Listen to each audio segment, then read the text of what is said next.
Bonjour à tous, bienvenue dans mon premier atelier webinaire. Comment passer à l'action pour atteindre vos objectifs et ce qui vous empêche de passer à l'action.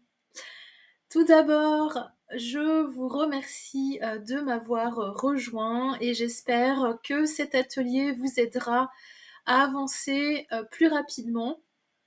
Alors donc vous êtes ici car vous cherchez à améliorer votre capacité à atteindre vos objectifs personnels ou professionnels et nous verrons dans cet atelier comment identifier les objectifs personnels et professionnels clairs que vous souhaitez vous fixer, comment comprendre les obstacles qui vous empêchent de passer à l'action, apprendre les techniques de planification et de gestion du temps, découvrir des stratégies pour surmonter la procrastination et la peur de l'échec et enfin, on développera votre plan d'action personnalisé. Avant de démarrer, je me présente rapidement. Je m'appelle Taline Lelièvre-Tchakerian, je suis coach de vie et consultante en management de projet. J'ai un master 2 en management de projet et conduite du changement. Je vous guide, je vous conseille, je vous coach également dans vos transitions personnelles et professionnelles. J'interviens auprès des particuliers et des entreprises et je suis entrepreneur individuel. Donc ma priorité est tout d'abord de vous accompagner de manière humaine, personnalisée et authentique. Grâce à mes expériences, je peux vous transmettre un vécu, des méthodes, un cheminement de développement personnel afin de vous aider dans vos changements, vos transformations et vos projets. J'ai concrétisé de nombreux projets, tant personnels que professionnels, et c'est grâce à mon expérience et à mon vécu que je peux vous guider efficacement dans l'atteinte de vos objectifs. Alors, c'est parti, vous êtes prêts? Avant tout, prenez un stylo, une feuille de papier et nous allons démarrer. Vous pourrez prendre des notes, il y aura des petits exercices et puis, allons-y, c'est parti! Alors, les objectifs, donc ils peuvent être à court terme, à moyen terme, à long terme. Donc, le but, la cible que vous vous fixez et que l'on souhaite atteindre dans un délai court, de quelques jours jusqu'à 1 an, en fait, c'est la définition d'un objectif. Donc, il y aura des étapes concrètes ou des réalisations spécifiques qui contribueront à l'atteinte de ces objectifs à plus ou moins long terme. Exemple, si l'objectif à long terme est d'obtenir un diplôme universitaire, un objectif à court terme pourrait être, par exemple, de réussir tous les concours d'un semestre. Alors, je vais passer rapidement sur toutes les notions présentées lors du sommaire, car le but, en fait, c'est de vous montrer les méthodes, les freins, sans vous abreuver pendant 1 heure de webinaire. Voilà. Sachez que je peux rentrer vraiment dans le détail de chaque point de manière personnalisée lors d'un accompagnement. Alors, prenez votre feuille et commencez par écrire votre objectif en un mot. Quel est-il? Et pourquoi est-il important pour vous? Quelques secondes, allez-y, c'est bon? OK, allez. Ensuite, il faut identifier les obstacles. Donc écrivez les obstacles qui vous empêchent d'atteindre vos objectifs d'après vous. Quels sont-ils? Donc, pour vous aider, je vous ai mis quelques exemples. Donc ça peut être des clichés, des croyances limitantes. Ça peut être un manque de confiance en vous, la peur du jugement des autres, ne pas savoir où vous voulez aller, ne pas vous être fixé d'objectifs ou des bons objectifs, rester dans votre zone de confort, hein. Vous avez peut-être peur de réaliser des actions que vous n'avez jamais fait avant. Vous avez peut-être un manque d'ambition. Vous craignez le changement, vous avez peur de l'inconnu, vous avez peur de nouvelles choses et peut-être que vous avez peur d'échouer. Donc je vous laisse quelques instants pour écrire donc l'obstacle ou les obstacles que vous pensez qui vous empêchent d'atteindre vos objectifs. Et ensuite, nous passons à la slide suivante.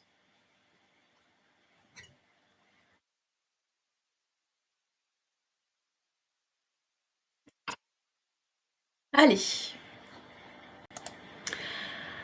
Abordons À présent, la stratégie pour surmonter les obstacles. Alors, donc, pour surmonter les obstacles et les difficultés, donc c'est un aspect crucial de la vie personnelle et professionnelle. Donc on va aborder différentes stratégies. Donc tout d'abord, il faut, identifier et comprendre, l'obstacle. Alors, c'est-à-dire qu'il faut prendre le temps de bien comprendre ce qui vous bloque, car cela peut impliquer de recueillir des informations supplémentaires ou de prendre du recul pour voir la situation dans son ensemble. Il faut adopter ensuite une mentalité de croissance. Donc c'est-à-dire que vous croyez en votre capacité à apprendre et à vous améliorer à travers les défis. Il faut voir les obstacles comme des opportunités de croissance qui peut transformer votre approche face aux difficultés. Ensuite, une autre stratégie est d'établir des objectifs clairs. Donc, c'est-à-dire que avoir des objectifs précis peut vous aider à rester concentré et motivé même face à des défis. Donc, je vous conseille de décomposer vos objectifs en étapes gérables pour progresser peu à peu. Également, la planification et la stratégie sont importantes. Donc, une fois que vous avez identifié l'obstacle, planifier une stratégie pour le surmonter. Cela peut impliquer de rechercher des ressources, de demander de l'aide ou de développer de nouvelles compétences. La persévérance et la résilience est une stratégie importante car l'endurance est clé dans la surmontée des obstacles. Accepter que le chemin puisse être long, difficile, mais rester engagé à poursuivre vos efforts. Également, rechercher du soutien.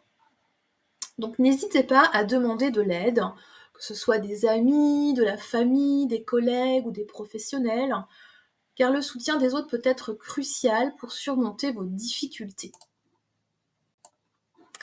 Ensuite, vous devez apprendre de l'échec. Et oui, considérez les échecs non pas comme des fins, mais comme des étapes d'apprentissage. Analysez ce qui n'a pas fonctionné et comment vous pouvez améliorer votre approche à l'avenir. Également, la gestion du stress et des émotions. Alors, je dirais qu'apprendre à gérer efficacement, le stress et à contrôler vos émotions peut vous aider à rester calme, concentré, même dans des situations difficiles. La flexibilité, alors soyez prêts à ajuster vos plans, à changer de direction, si cela s'avère nécessaire, car la flexibilité peut être un atout précieux, lorsque vous faites face à des obstacles imprévus. Les petites victoires, important, à célébrer quand elles se présentent, car reconnaître et célébrer les progrès, même mineurs, eh bien ça peut aider à booster votre motivation et votre confiance en vous. Donc, vous l'avez compris, chaque obstacle est différent, il se peut que certaines stratégies fonctionnent mieux que d'autres selon la situation. Mais bon, je dirais que l'important, c'est de rester, ouvert, adaptable, tout en conservant une attitude positive face aux défis que vous rencontrez.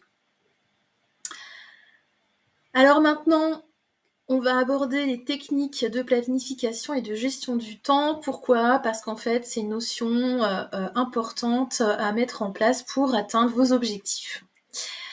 Donc, prenez, votre stylo et votre feuille car on va créer un plan d'action pour, mettre en place un objectif spécifique en utilisant la méthode SMART. Alors la méthode SMART, c'est quoi? Donc déjà, en fait, c'est un outil qui permet de fixer vos objectifs en fonction de ses valeurs, des compétences, des souhaits que vous avez. Et donc le S signifie donc spécifique, M mesurable, A atteignable, R réaliste et T temporel. Donc je vous ai écrit un petit exemple. Donc pour les objectifs spécifiques, donc il s'agit de définir clairement le résultat souhaité, comment y parvenir et donc qui doit le réaliser.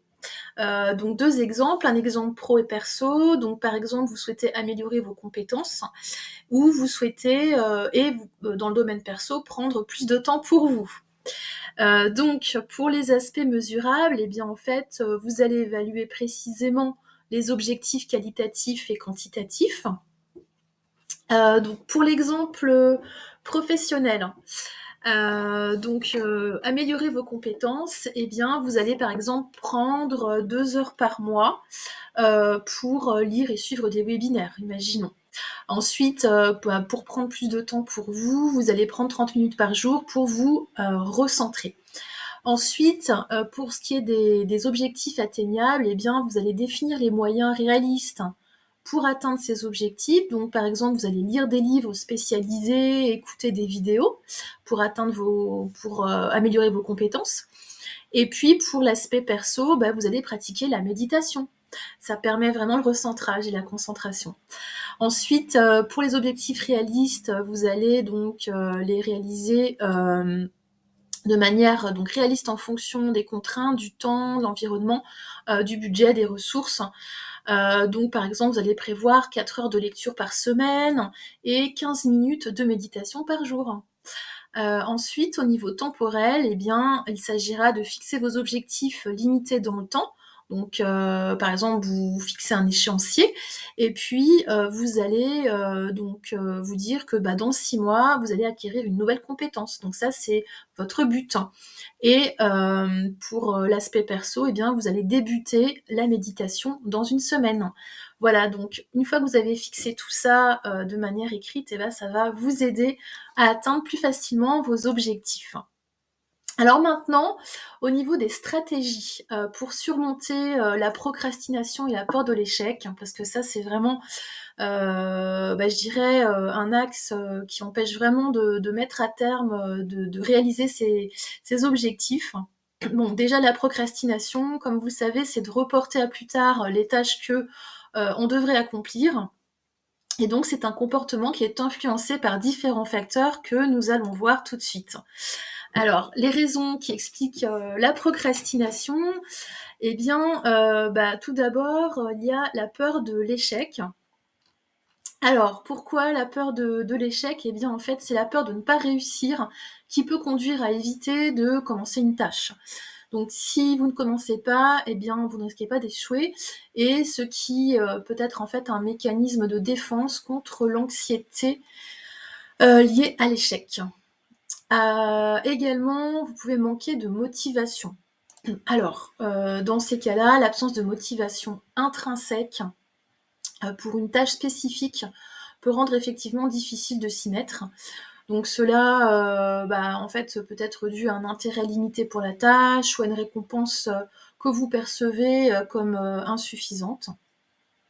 Ensuite, pour les personnes qui sont perfectionnistes. Alors, les perfectionnistes peuvent procrastiner parce qu'ils craignent de ne pas pouvoir accomplir une tâche parfaitement. Alors cette peur de ne pas atteindre vos standards élevés, en fait, peut vous empêcher de commencer. Ensuite, il y a les difficultés de la gestion du temps. Donc beaucoup de personnes manquent d'organisation ou n'ont pas suffisamment de temps. Et donc dans ces cas-là, elles ont peur de mal gérer leur temps efficacement.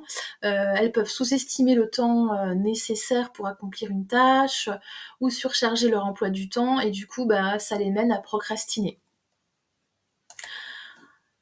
Alors, ensuite, la charge de travail. Surcharge de travail souvent constatée chez les salariés.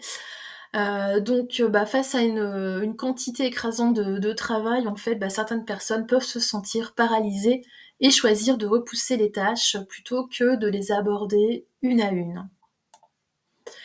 La distraction aussi, alors c'est vrai que cette image m'a un petit peu fait sourire, mais bon, en fait, voilà, on peut être distrait, vous êtes avec votre téléphone portable dans la rue, vous regardez pas et pof, vous vous rencontrez un poteau, bon, ça peut être plus grave que ça, hein, mais donc du coup, la distraction finalement, Vous êtes dans un monde rempli de distractions, oui, c'est vrai, enfin, quand je dis vous, c'est nous tous, bon, il y a les réseaux sociaux, OK, internet, la télévision, bon après c'est vrai qu'il est facile de trouver des activités plus plaisantes, moins exigeantes, plutôt que de se concentrer sur des tâches, mais bon, des tâches importantes on va dire, mais c'est vrai que, c'est important en fait de mettre en place une hygiène de vie et une discipline en fait pour gérer toutes ces distractions et se concentrer sur ces tâches. Voilà. Donc ensuite, la fatigue ou le manque d'énergie. Alors là, je dirais que c'est surtout ouais, dû le manque de sommeil, donc le stress ou une mauvaise alimentation. En fait, ces trois facteurs peuvent réduire l'énergie disponible pour vous consacrer à des tâches exigeantes et donc ça peut conduire à la procrastination. Ensuite, pour les personnes indécises, alors c'est vrai que l'indécision, donc c'est ne pas savoir par où commencer, quelle décision prendre, donc ça peut vous mener à repousser indéfiniment une action. Également, alors, les habitudes. Alors pour certains, la procrastination peut vraiment devenir une habitude.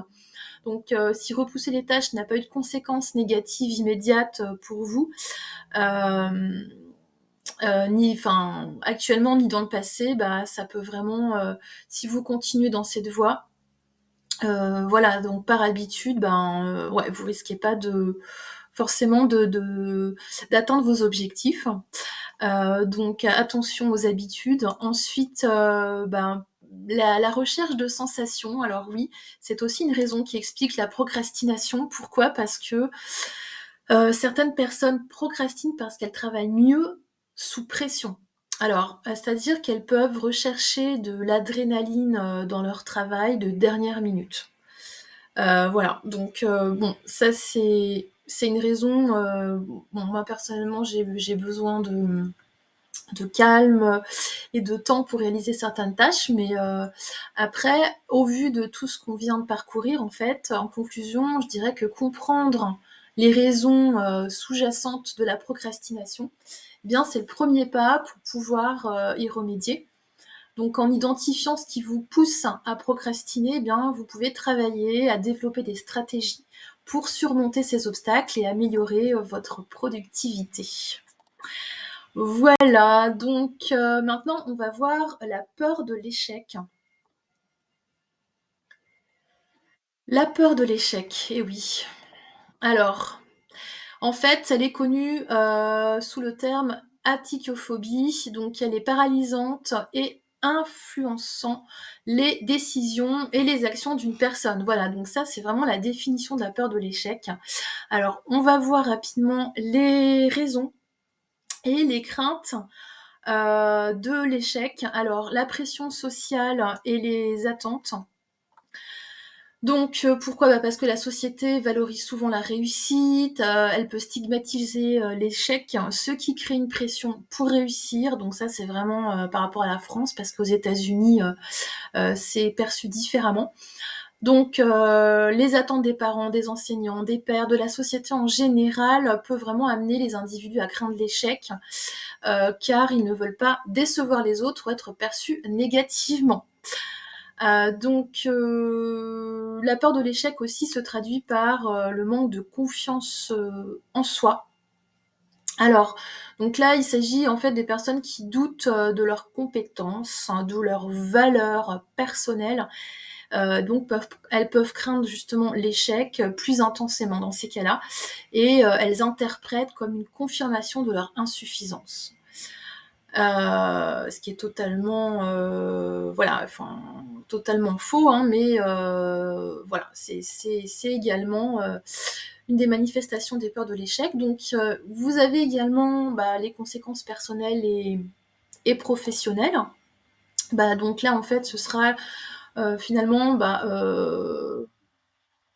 ça veut dire qu'en fait, votre perception, enfin, va avoir des conséquences réelles sur, votre vie, professionnelle et personnelle, comme la perte, d'opportunités, la diminution de l'estime de vous, l'impact sur les relations personnelles et en fait, la peur de ses conséquences, peut vraiment rendre, la perspective de l'échec intimidante pour vous. Voilà, donc après, au niveau du manque de confiance en vous, au niveau, des expériences que vous avez pu avoir, qui sont passées, par exemple des échecs antérieurs, particulièrement si vous avez eu des échecs traumatisants, si ça a entraîné des conséquences négatives importantes ou ça aussi, ça peut renforcer la peur de l'échec et donc dans ces cas-là, les personnes peuvent redouter finalement de passer à l'action de peur que ça se renouvelle. Donc il y a le perfectionniste, qu'on revoit effectivement. Donc là, en fait, pour les perfectionnistes, l'échec, c'est particulièrement redouté parce que, ça contredit totalement son besoin, d'être sans faille. Donc tout résultat qui sera, inférieur au standard en fait qui s'est positionné, enfin qui s'est fixé plutôt, il va voir ça comme un échec. Et ensuite, on voit également l'association de l'échec à la valeur personnelle, comme on disait un petit peu tout à l'heure également. Donc des personnes peuvent assimiler l'échec en fait je dirais un reflet de leur valeur qu'ils perçoivent en tant qu'individu. Donc ça peut être difficile pour eux. Il y a également la peur de l'inconnu. Alors ça, c'est une notion qui est souvent relevée en fait en conduite du changement. Donc la peur de l'inconnu, c'est l'échec qui peut mener à des situations donc inconnues, imprévisibles. La peur de l'inconnu, c'est vraiment un facteur puissant et qui peut inciter à éviter les risques. Donc peur de l'inconnu, peur d'aller de l'avant, de passer à l'action. Il y a également l'influence de l'éducation. Alors l'éducation, ça remonte à l'enfance, donc ça dépend comment ça a été géré, s'il y a eu comment l'échec a été perçu, s'il y en a eu, voilà, comment en fait, je dirais l'enfance et l'adolescence peut influer aujourd'hui sur votre peur de l'échec. Donc s'il a été puni ou pas, comment il a été représenté, si c'était une opportunité ou un apprentissage. Et donc, en fait, ça contribue à votre peur de l'échec à l'âge adulte. Voilà, donc pour résumer, je dirais que, en fait, il faut comprendre les racines de la peur de l'échec. Donc c'est essentiel pour pouvoir la surmonter. Il faut reconnaître que l'échec fait partie intégrante du processus d'apprentissage, de pouvoir passer à l'action, en fait.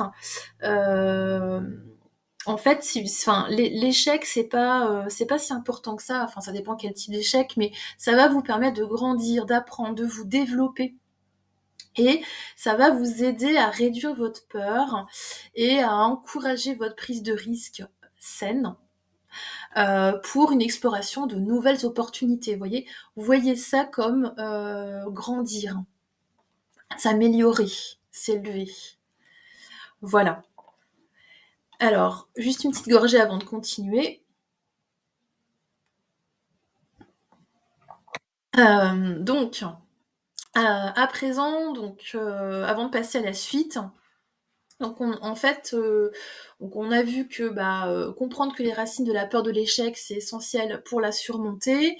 Reconnaître que l'échec fait partie intégrante du processus d'apprentissage et développer peut aider à réduire votre peur et à encourager une prise de décision saine, exploration de nouvelles opportunités. Ancrez-vous ça bien dans la tête. Voilà.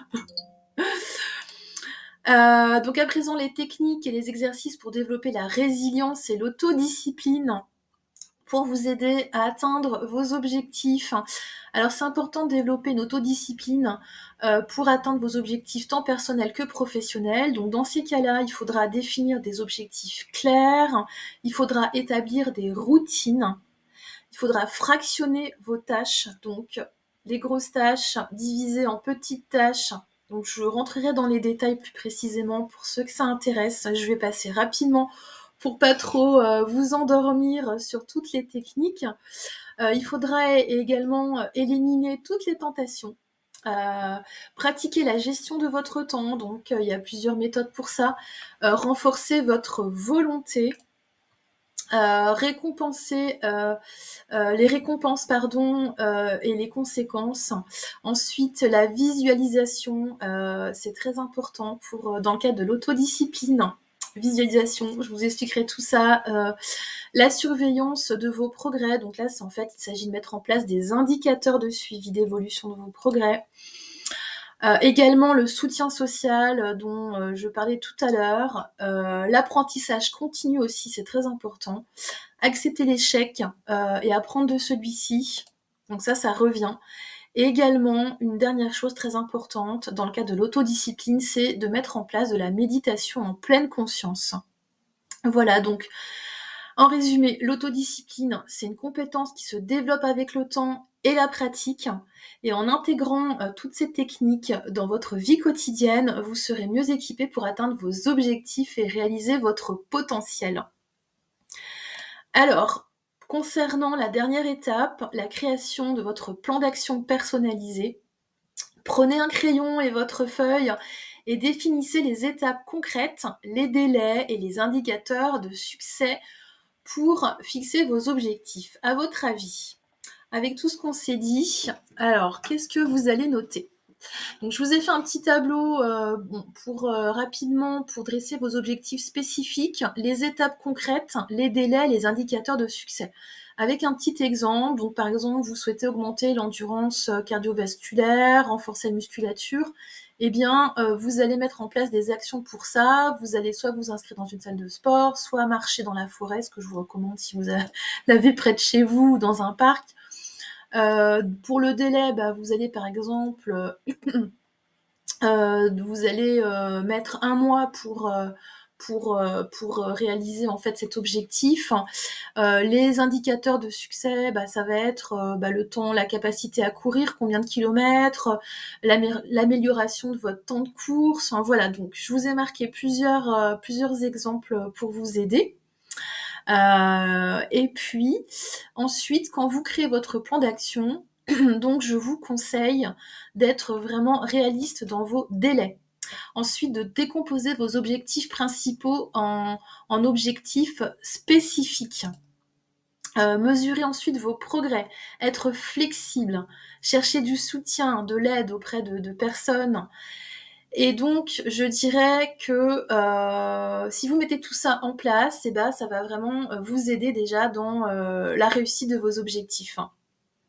Alors, est-ce que vous êtes engagé? Est-ce que vous voulez vous engager pour réussir vos projets personnels et professionnels? Ce que je vous propose en fait, c'est déjà de réaliser une première action concrète dans les 48 heures suivant cet atelier. Et si vous souhaitez être accompagné en profondeur, de manière personnalisée sur ces points qu'on vient de voir, eh bien, n'hésitez pas à me contacter. J'approfondirai en séance individuelle avec vous pour vous accompagner de manière vraiment humaine.